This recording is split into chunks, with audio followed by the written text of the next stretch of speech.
All right.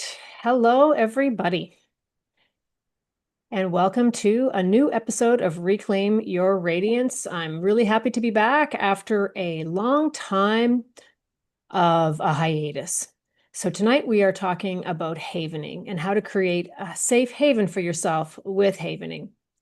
In this high-tech, low-touch world, we can easily find ourselves feeling alone, lonely, and stressed, even when we have people close by.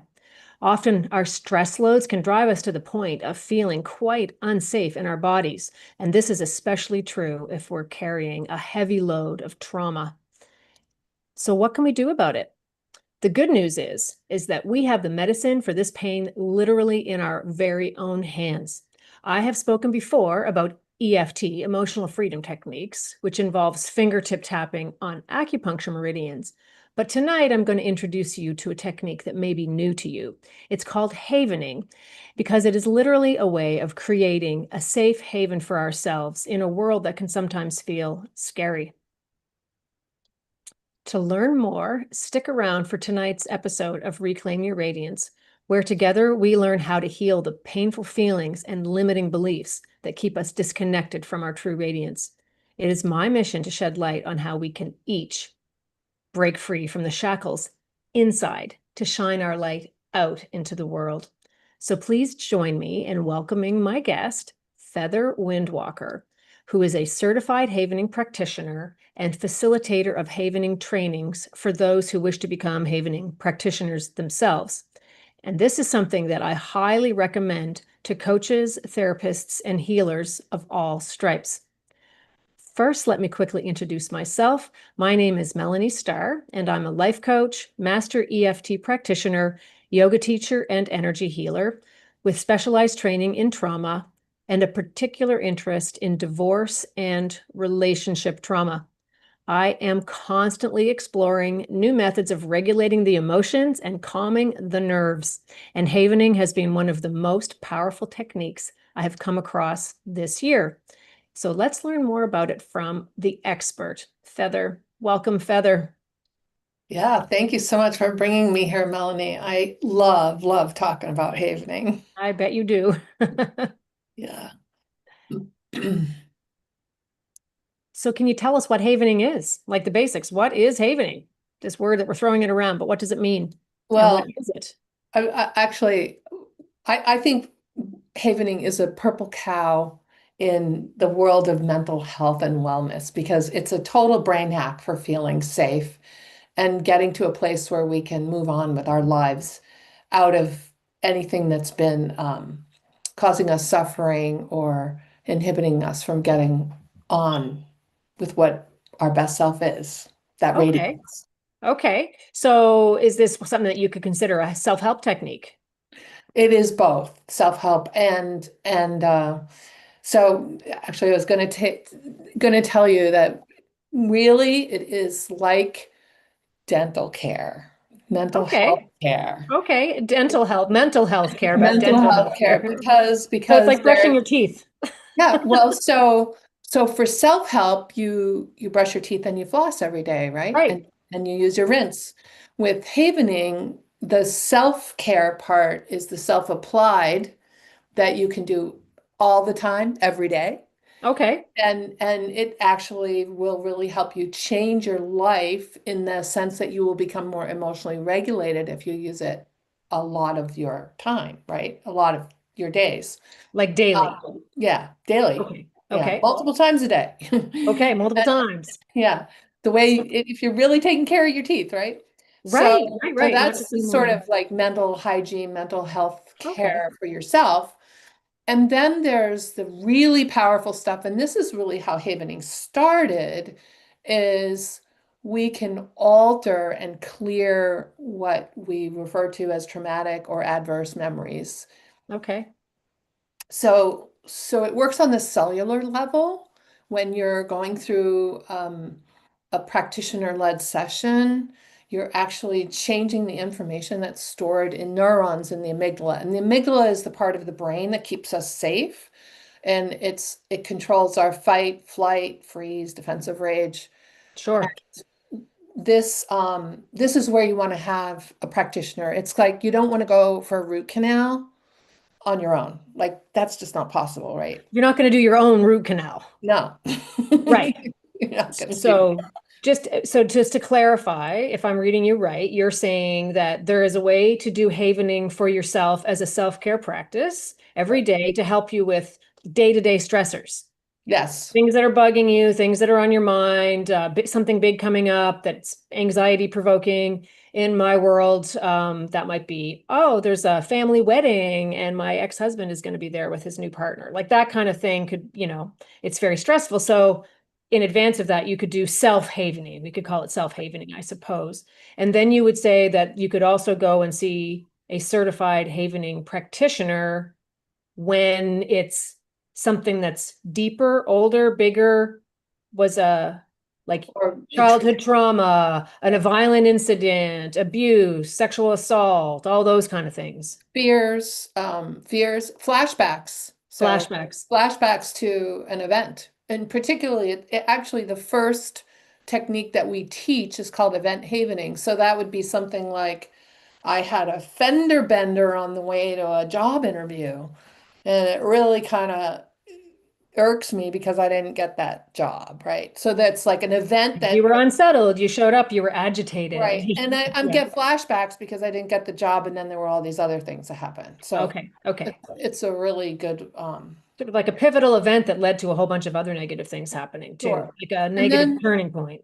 yeah, and then Yeah. in the sort of the positive part is also the growth part. So, havening before I come on to talk to you to give myself that downregulation response in my electrochemical system, my neurobiology, so that I can see myself showing up fully and actually knowing what I'm going to say. So it's not Right. just about downregulating stressors, it's about amplifying performance and focus. Okay. One of my clients uses it for golf Okay. Before game. before he hits the ball. Oh, every time. Yeah, and one of my other, actually a student um, client uses it before she goes on the soccer field. Sure, that makes sense. Yeah. So what we can get into a bit more detail, but who discovered havening or invented? And I'm not sure if it's so much a discovery as an invention, or maybe it's a combination of both. But Right. where did this come from? And why was this an important discovery?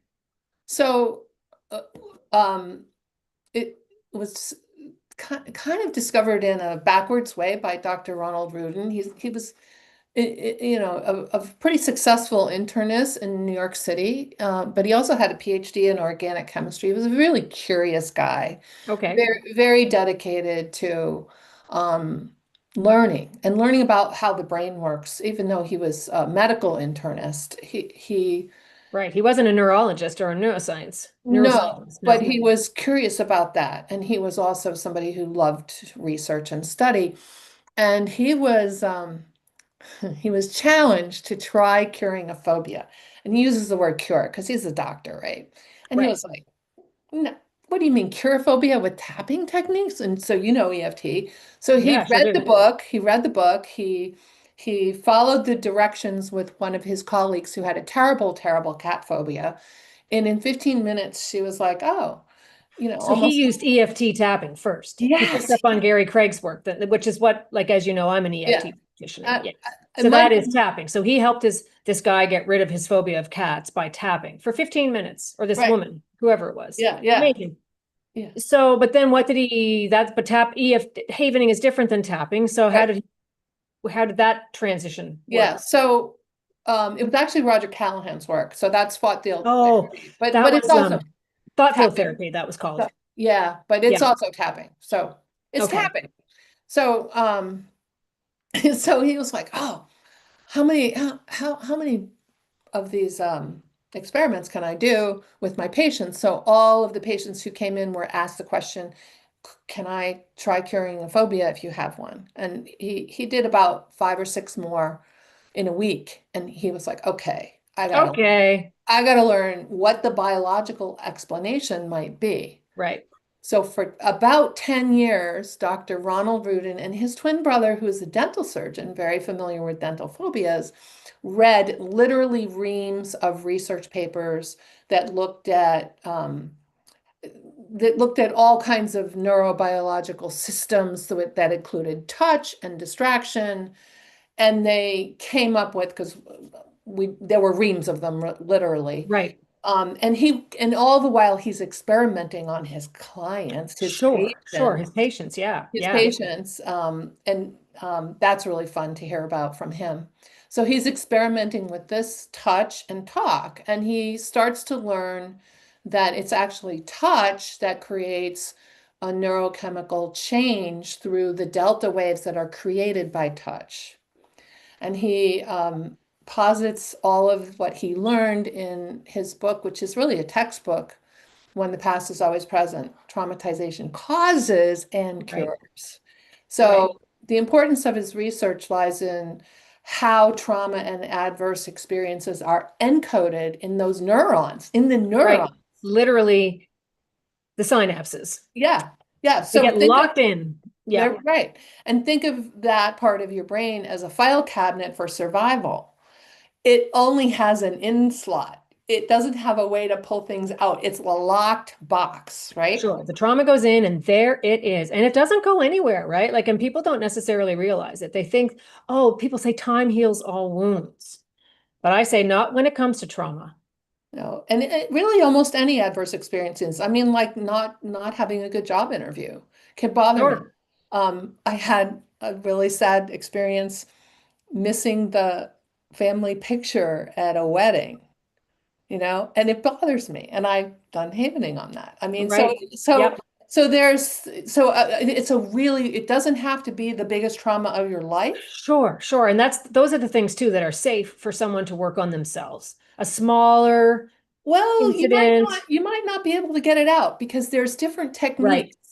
So Right, right, right, right. It's it not even just a matter of avoiding the danger of right. re-traumatizing by revisiting an event without knowing how to safeguard yourself, but it's you're saying it just might not work. Be Right. like trying to wash your clothes, but you don't have the right detergent. Yeah, I mean, Right? there's these, if you want to go back to the dental analogy, there's these places that are irritating because where my enamel has worn down and I need the enamel replaced. I can't do that myself. Right. So there's these irritating things. What I call them is kind of intrusive memories. They're not Sure. necessarily like the worst trauma that you ever had. Oh no, those moments of shame, for Right. example, and you like an embarrassing moment are some of the Yep. worst because they can trigger that shame that's inside of you.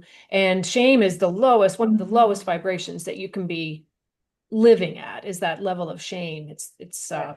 one of the worst feelings. So there's many different ways the amygdala comes into play because it's, Okay. fight, flight, freeze, freaking out, defensive rage, Yep, but it's yep. also just telling us, oh, those feelings, shame, guilt, sadness, grief. I mean, it can really be intrusive in a lot of ways because the files have everything in them, right? Sure, sure. Everything. And so the really important part about what Dr. Rudin posits in his research and how he has explained this in his book is that he shows us how the information is encoded into that locked box, right? Right, And then he shows us that when we add delta waves by touch, and I'm just going to demonstrate on my face, I'm going to add delta waves, you start to change your neurochemistry. right. And you can actually unlock that box. And Pull there's a out the files. and pull out the files. Right. Exactly. And shred them. They're very large and Right. sometimes they're very complex It can and take a while. You have to sometimes go one page at a right. time. It's Yeah. not always like, oh, here's the whole file and we're going to just dump the whole thing. It is, we Sometimes. have to get most of, not necessarily every single aspect, but most aspects of that Right. bothersome memory. Yeah. Yeah. So it's not untypical for me, and I'll use a phobic response to give this example because I think it's a good way to show it. Um, let you know how you can set up dominoes and then you push one and then they all fall down, kind Yep. of thing. So I've had a client who came with fear of falling.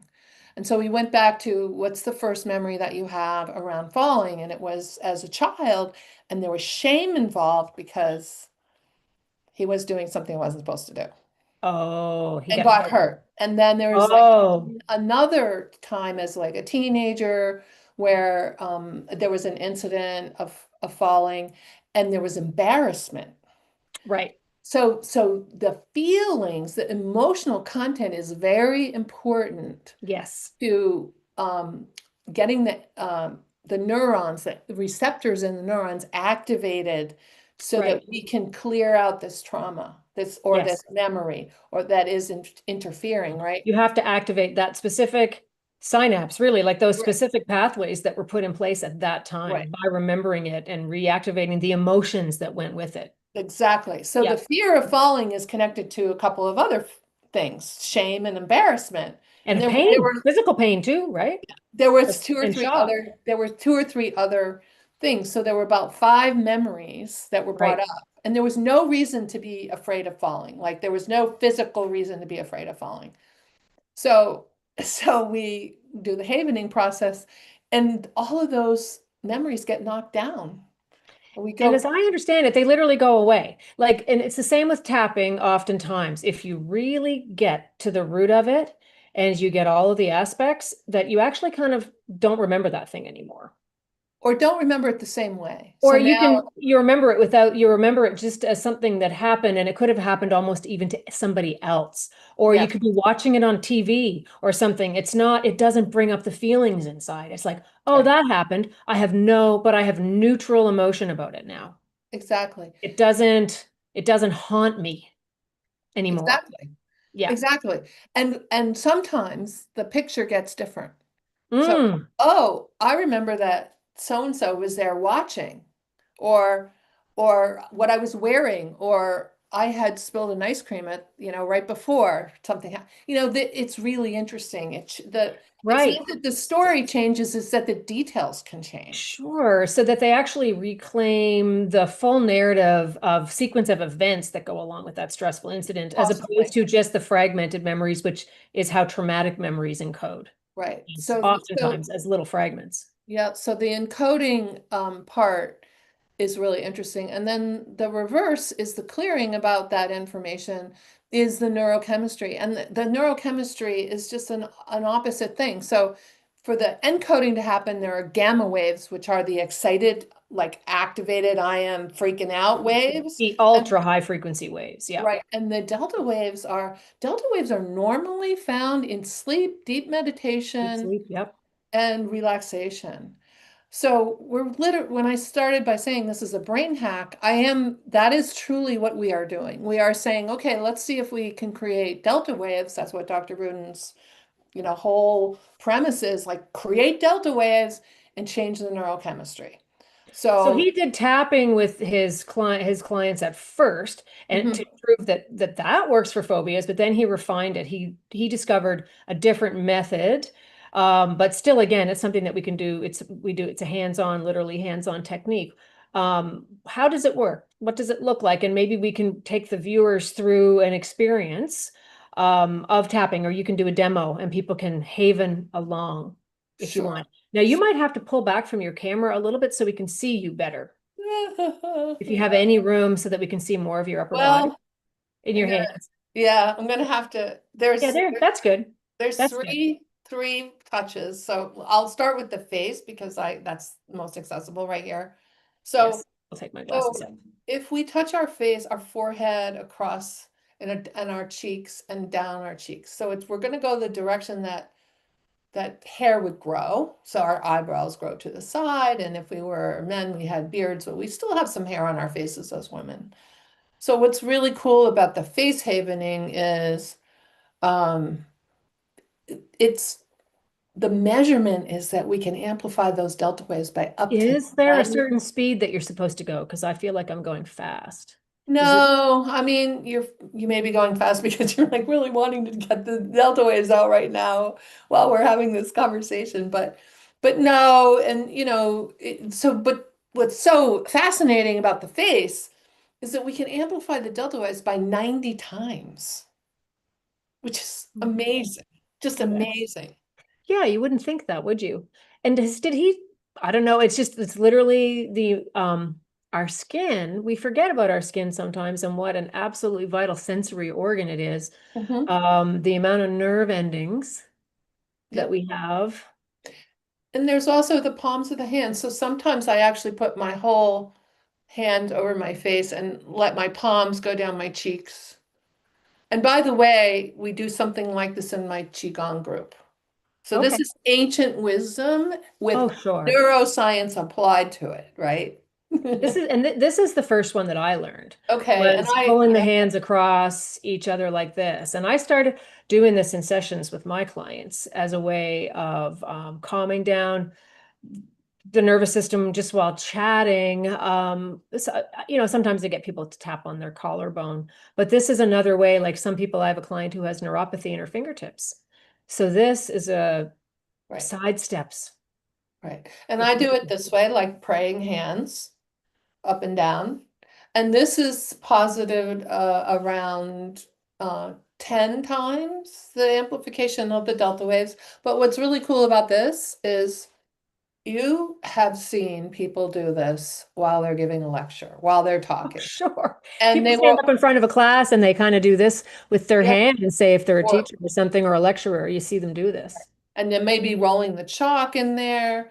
They may also be walking back and forth. So swaying so the bilateral movement Yep.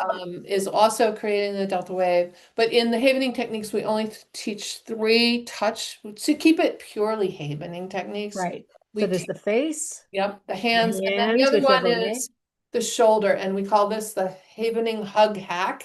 So from the top of the shoulder, you put the palm of your hand and you bring down to your elbow, and then you lift. So you only go one way, and you go down your your arms. humerus, your upper And is arm. that just, have they discovered that when you go up, it's stimulating and that when you go down, it's I relaxing? I don't think that there's, it's more keeping in line with the simplicity of it and the fact that the hair follicles grow that way. So think about if you were to Sure. pet Yeah. your cat or your dog or If you were whatever. rubbing them against the fur, it would be agitating, Yes. right? It would be. It would Yes. be. Right. Um, in my many years too of yoga and in yoga, what I learned when I was doing my therapeutic yoga training was that when you put pressure on the forehead, that it's relaxing when the pressure is moving down this way, and that it's stimulating if it's going up this way, right? Like and this is, they figured that out 5,000 years ago, right? Right. Yeah. So this is, I mean, Dr. Rudin is very humble about this. He says, I didn't invent this. I figured out how it works. I mean, how many centuries, millennia, all of human history, you hold a baby and you stroke it on the back or you pat it on the back, Yeah. right? And you don't usually do this. You don't usually swipe up your child's back. You are always stroking down the child's back. Yeah. We seem to know instinctively. It's Yeah. not, it's not rocket science, right? Like this is so the opposite of rocket science, but it works, right? Yeah. And what we're doing is we're neurobiologically transforming stress and Right. we disrupt and clear suffering. It's like, and Right. it's an alchemy, it's neurochemical processes. When we apply the delta waves, we downregulate stress responses in the neurochemistry, which are cortisol, norepinephrine, or adrenaline. They all go down. They all go down. They And they've all go measured down. this in studies, right? Like Oh, they've yeah, done yeah. saliva. Same with tapping. They've done all kinds of studies with measuring cortisol, measuring heart rate variability, and all these kind of things. They're similar that way. Now, for someone who's feeling agitated, they had something happen, they had an argument with their boss or their partner, or something's going on with one of their kids or whatever. How long would you do if you were going to like, I want to calm down, I'm feeling agitated? How long does it take to start to generate enough delta waves to start to calm down that neurophysiology? So it's variable. So it's going to be variable. Mm, However, not long. not Like long. 8 minutes is kind of a long period for me in this client session to Okay. just be applying the touch and using the techniques. Okay, so the particular techniques. So what's going to happen is as those stress chemicals go down, cortisol and adrenaline, there's what I call the God's cocktail is going to increase, and that's GABA, oxytocin, dopamine, and serotonin. And Yes. those are the happy chemicals, the ones that keep us focused, the ones that bring us into a place of a cognitive ability, right? Because Sure. Yeah. when Get your resources back online, you're basically, like your getting cognitive resources. Yeah. perfectly said, perfect, Yeah. you're resourced again. You're Yeah. not reacting, you're back into responding. And It's literally empowerment, right? Because we get disempowered by our stress response or trauma responses, and it just knocks you. You can go into freeze and not be able to say a word in a stressful situation. or you might just be not able to enjoy a situation. So I had Right.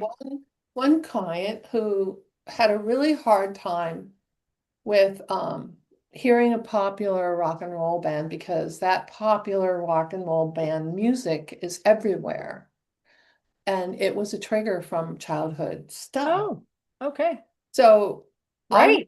I want to be able to go out with my friends and not get distracted, triggered, and reactive because of what the restaurant music is Right. playing. Right. Like, oh, I have to leave. I can't take this. Right. And so what was really Anything can happen cool like was we that. did one havening session on that. This is where the practitioner comes in and, does the Yes. filling in one try. Yes.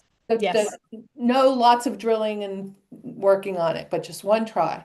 One go. About a week later, I got a text. Oh, I found myself singing along to one of those songs. Wow. Yeah, That is a big change. yeah. Right, So, right. Because it's that idea of it's not just getting rid of the negative thing. It's bringing back online the positive things, the things that we need, the neurochemicals that help us feel calm and peaceful, help us sleep, right. the GABA, for example, and just to have our physiological responses being normal, Yeah. right? Yes. And so, it's all about emotional regulation. And Yes, it's in your hands. It's like if you take care of your teeth, you'll keep your teeth. that's Take care of right. your mind, you won't lose it.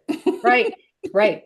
Yes. And just well, stress, I mean, we all know that stress is the number one cause of illness, right? There's pretty much nothing, no problems that don't have any relationship to stress at all. Even our immunity to common, but bacterial and viral infections is going to be influenced by the state of our nervous system. So it's not just that there's only certain things that are stress related. So is cancer, so is infection, so everything. It's hard to get away from the impact of stress.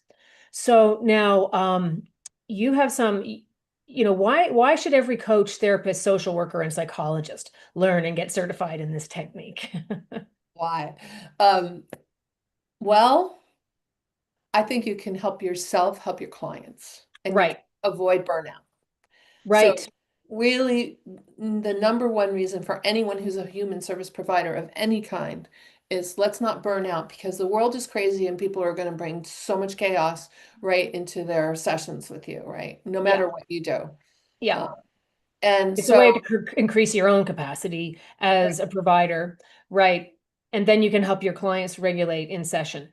yes, and teach them how to use it and use it yourself, like Yeah. flossing and brushing your teeth, with using it to keep your own emotional regulation um, optimal Yes. for being a responsive practitioner. Oh, it's also really interesting. I'm primarily a havening practitioner, and then I coach while I'm Right. havening. So what I learned about myself is, especially um, when I'm okay, so when I'm in a session, if I'm on Zoom, we're going to do what we did, right? I'm going to Yeah. model that where I'm going to actually model it while you're doing it. I'm going to be doing havening on myself. So guess what? At the end of You're your staying calm the whole time too. Yeah. yeah. So, and Yeah. even when I have a client in my office and I'm touching them with the palm of my hand often on the shoulders and down Right. the hands, right? So I am getting some havening also in there, and there's a dual attunement that happens. So it's a really powerful way to keep yourself present and attuned Right. in your sessions. And then you're going to have people who say, wow, you really helped me a lot, and they're going to tell other people. Right. Right. So now how to get certified as a havening practitioner, you're doing some trainings and you have you have some information sessions coming up and some trainings, actual Yes. trainings coming up pretty soon, right? What are the dates for those? Okay, so the dates of the intros are, oh my gosh, the 13th and the six, this 16th? yeah, the 16th, and the link will bring you to a calendar that has Yes. the links to any, you can sign up for any of those introduction sessions. So that's where I give you more of the detail about how this all works. Right. And then, I've and then seen some of we'll, the diagrams and the scientific documents. It's a right. lot more involved than what Yeah. we've been able to talk about here. Yeah, we've been But talking yeah. about it casually, but and then I'll explain in detail how to get certified. But the first training that I'm actually presenting at, I've been at over. I trained with the Rudins, Dr. Ron and Dr. Okay. Steve Rudin, back in 2018, Okay. and I got certified in 2019. Dr. Steve was my mentor. And then I got involved with a Havening trainer who's also an NLP and hypnosis trainer, Doug O'Brien, in 2020. And so I started doing those techniques, essential coaching skills is what he calls Right. them. And then in 2021, he started launching trainings for Havening techniques practitioners. And Gotcha. when we were doing them online, which we still do, you have to have facilitators who are practitioners help with the training. So I've done 15 of those with about six different Wow. trainers. So I Nice. I am I am the most seasoned emerging trainer in my recent cohort of training. We are certified as trainers, and my inaugural training is with Doug O'Brien, the 21st and the 22nd of November online. That's on purpose because that's my capstone presentation of training that has to be reviewed for me to get my certification signed. Right. So that's a big deal. And so people who are interested in coming to that, there will also be some bonus material, but it'll be contained in 2 days. Online, it'll be a 9-hour day with an hour break. And then there's a certification process that will follow up with mentoring and details on that. So Nice. I love, love, love doing this. So Yeah. you'll get a lot from me. Yeah, that's great. That's great. Training the trainers. That's amazing. Yeah, So, it sounds amazing. And I know I had a wonderful session with you a few weeks ago, and that was where you were using these other techniques, like the distraction techniques and occupying my working memory while I was processing on a physiological level that other memory. And have definitely noticed a difference since then. So great. that's amazing. And I would encourage everybody who's watching, I will be posting when this is going to be, it'll be up on Facebook and a couple other places. I will put the links to register for Feather's upcoming Havening information sessions, as well as the practitioner trainings. So you can find those and go ahead and sign up if you're interested in that. And please share your thoughts about this episode in the comments on the social media pages and share it with your friends who are looking to feel better this year. I guess I said I have an old number there. Yeah, it's a fantastic technique, especially, we're coming into the holiday season pretty soon, which tends to be a kind of stressful time. So I would be using this before I go to the mall. Yes, yes. And reach Right. out. Yeah, reach out to me directly if you want to have a little conversation about whether this fits into what you're doing with your life. And also just, I should probably say, if you go look me up in havening.org, my real name is Delia. My Delia, legal name is Delia. Delia. And that, but I, everywhere it says, also known as Feather. So AKA Feather Windwalker. yes, yes. Windwalker is my real last name. And I'm occasionally on Facebook, so you can find me there too. Right on. All right. Well, thank you, Feather, Thank for you. sharing with us how this technique works and giving us a little taste of it.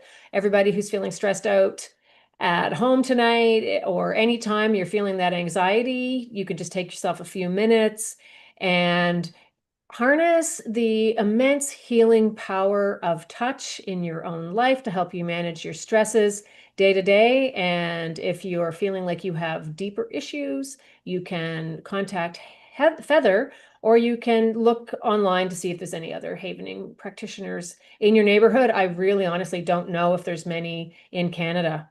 I have no idea. Well, I mean, this is a global movement and Havening Yes. works. I do 90% of my sessions online. Yes, it doesn't matter where you are. That's right. Doesn't matter where you are. And I will have trainings in Eastern Massachusetts and Cape Cod, Nice. Southeastern Massachusetts and Cape Cod. And it's online, so you can participate from anywhere. So Yeah, this next one is online. That's true. that's right. Right on. Well, All right, thank you thank so you. much. And thank you everyone for watching. Have a great week. We'll talk to you soon.